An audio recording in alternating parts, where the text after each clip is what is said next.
ஒரு பையன் நல்லா படிச்சுட்டு இருந்தாலும், அவங்க ஸ்கூல்ல என்னன்ட்டு கம்ப்ளைண்ட் பண்றாங்கன்னா, "நீங்க படிக்கவே மாட்டுக்க உங்க பையன் படிக்கவே மாட்டேங்கிறான். இன்னும் நல்லா படிக்கணும், இன்னும் நல்லா படிக்கணும்." ஆக்சுவலி என்னத்தான் எதிர்பார்க்குறாங்க? இன்னும் நல்லா படிக்கணும்னா 100க்கு மேல எப்படிதான் மார்க் எடுக்க முடியும்? 100 தான மார்க்கே, டோட்டல் மார்க்கே. அது எப்படி இன்னும் நல்லா படிக்கணும், இன்னும் நல்லா படிக்கணும்? இது என்கரேஜ் பண்ற மாரி தெரியல. ஆனா அவங்க சொல்ற ரீசன் வந்து நாங்க என்கரேஜ் பண்றோம். இப்படி சொன்னா தான் வந்து நல்லா படிப்பான். இது வந்துட்டு டிஸ்கரேஜ்.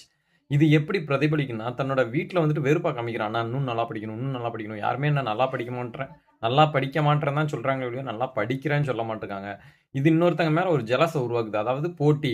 இவன விட நான் நல்லா படிக்கணும் அப்படின்ட்டு ஒரு போட்டி உருவாகுது. அப்புறம் வந்துட்டு நம்ம யாரோட அங்கீகாரத்தையாவது தேடுறோம். அம்மா, அப்பா இல்ல டீச்சர்ஸ் இவங்களோட அங்கீகாரத்த நம்ம தேடுறோம். அதாவது யாராவது நம்மள நல்லா படிக்கிறேன்னு சொல்லிற மாட்டாங்களா அப்படின்ட்டு. ஆனா கடைசி வரைக்கும் அந்த பையன வந்துட்டு நல்லா படிக்கிறான் அப்படின்ட்டு ஒரு வார்த்தை கூட வரமாட்டுது. வீட்லயுமே வந்துட்டு ஆ நீங்க வந்துட்டு நல்லா படிக்க மாட்டேங்கிறான். இன்னும் கொஞ்சம் நல்லா படிக்கணும் அப்படி சொல்லி விட்டுறீங்க. அப்ப எப்படி வந்துட்டு ஒரு பேரன்ட்ஸுக்கு அந்த பையன் மேல ஒரு அன்போ, இல்ல ஒரு அக்கறையோ வரும். இவன் நல்லா படிக்கிறான் அப்படின்ட்டு எப்படி வரும்? அதெல்லாம் வரவே மாட்டேங்குது.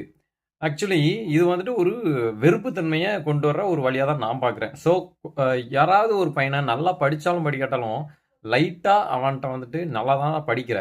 இன்னும் கொஞ்சம் டெவலப் பண்ணேன்" அப்படின்னு சொல்லுங்களேன். சொன்னா சொல்லி பாருங்களேன். அதோட மாற்றம் பெரிய விளைவா இருக்கும். ஸோ நல்லா படிக்க மாட்றாங்கிறத விடுத்து, "நல்லா படிக்கிற, இன்னும் கொஞ்சம் நல்லா படி" அப்படின்னு சொன்னா, கண்டிப்பா அவனோட படிப்புல முன்னேற்றம் இல்லன்னாலும், நீங்க சொன்ன அடுத்த நொடியில இருந்து கண்டிப்பா முன்னேற்றம் வரும். ஓகே.